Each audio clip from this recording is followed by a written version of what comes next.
ഈ ഒരു ക്വസ്റ്റ്യൻ നോക്കിക്കണ്ടേ 5 raised to x - 8 is equal to 1. എക്സിൻ്റെ വില എത്ര എന്നാണ് ചോദ്യം. ഇവിടെ നിങ്ങൾ ശ്രദ്ധിക്കുക,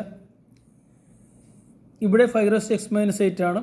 അതുപോലെ ഇവിടെയും 5 raised to അങ്ങനെ ഒരു നമ്പർ കിട്ടിക്കഴിഞ്ഞാൽ എളുപ്പമാണ്. ഇവിടെ നിങ്ങൾ നോക്കിക്കണ്ടേ y raised to 0 എന്ന് പറയുന്നത് 1ന് തുല്യമാണ്. a raised to 0 എന്ന് പറയുന്നത് 1ന് തുല്യമാണ്. 10 raised to 0 എന്ന് പറയുന്നത് 1ന് തുല്യമാണ്. അത് ഏത് നമ്പറിൻ്റെയും പവർ 0 ആണെങ്കിൽ അത് 1 ആണ്.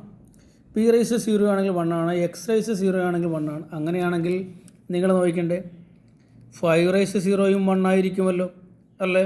ഇവിടെ നോക്കുക, ഇവിടെ തന്നിരിക്കുന്ന 1ന് നമുക്ക് വേണമെങ്കിൽ എന്തായിട്ട് എഴുതാം, 5 raised to 0 ആയിട്ട് എഴുതിക്കൂടെ.